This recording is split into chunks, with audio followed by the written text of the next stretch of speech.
Part 1లో thyroid gland గురించి, thyroid test ఇంకా disorders గురించి కొన్ని ఫ్యాక్ట్స్ తెలుసుకున్నాం కదా. పార్ట్ 2లో థైరాయిడ్ డిసార్డర్స్ గురించి ఇంకా బ్రీఫ్గా తెలుసుకుందాం.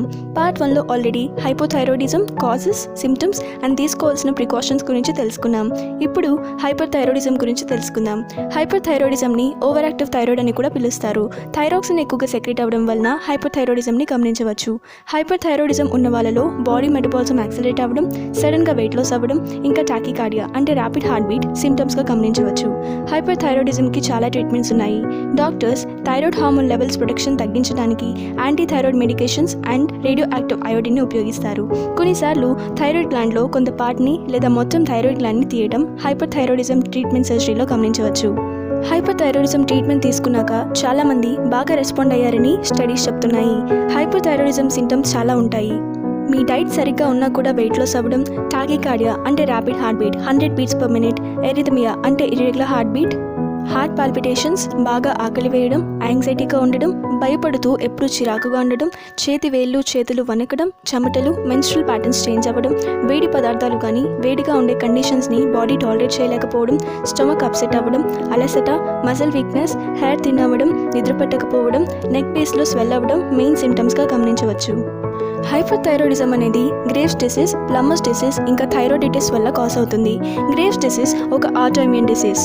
ఆటోఇమ్యూన్ డిసీజ్ అంటే కొన్నిసార్లు మన ఇమ్యూన్ సిస్టమ్ మన ఓన్ బాడీ ప్రోటీన్స్ని రికగ్నైజ్ చేయలేక వాటిని ఫారెన్ యాంటీజెన్స్ అంటే వైరస్ లేదా బ్యాక్టీరియా లాగా ట్రీట్ చేసి అటాక్ చేస్తుంది. గ్రేవ్స్ డిసీజ్లో ఇమ్యూన్ సిస్టమ్ నుండి ప్రొడ్యూస్ అయిన యాంటీబాడీస్ థైరాయిడ్ గ్లాండ్ని స్టిమ్యులేట్ చేసి ఓవర్ T4 హార్మోన్ సెక్రెట్ చేస్తుంది. ప్లమ్మర్స్ డిసీజ్ అనే హైపర్ థైరాయిడిజంలో 1 or more thyroid adenomas 2 months T4 హార్మోన్ని సెక్రెట్ చేస్తుంది. అడినోమా అంటే గ్లాండ్కి అటాచ్ అవుతూ ఒక థిన్ వాల్ ఫామ్ చేస్తూ ఉండే ఒక నాన్ క్యాన్సరస్ ట్యూమర్. ఈ అడినోమా వలన థైరాయిడ్ ఎన్లార్జ్మెంట్ అవుతుంది. ఇంకా థైరాయిడిటిస్ అనేది ప్రెగ్నెన్సీ తర్వాత థైరాయిడ్ ఇన్ఫ్లేమ్ అవుతుంది. ఈ కండిషన్ ఆటోఇమ్యూన్ కండిషన్ లేదా కొన్నిసార్లు రీజన్ లేకుండా వస్తుంది. ఆ ఇన్ఫ్లమేషన్ థైరాయిడ్ గ్లాండ్లో స్టోర్ అయిన 2 months థైరాయిడ్ హార్మోన్ని బ్లడ్ స్ట్రీమ్లోకి లీక్ చేస్తుంది. కొన్ని థైరాయిడిటిస్ టైప్స్ నొప్పిని కలిగిస్తాయి, మరికొన్ని నొప్పిని కలిగించవు.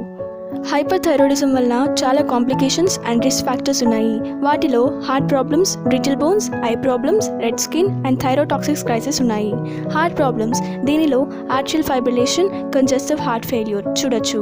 ఈ కండిషన్లో మన బాడీ నీడ్స్కి సరిపోయినంత బ్లడ్ని హార్ట్ పంప్ చేయలేదు.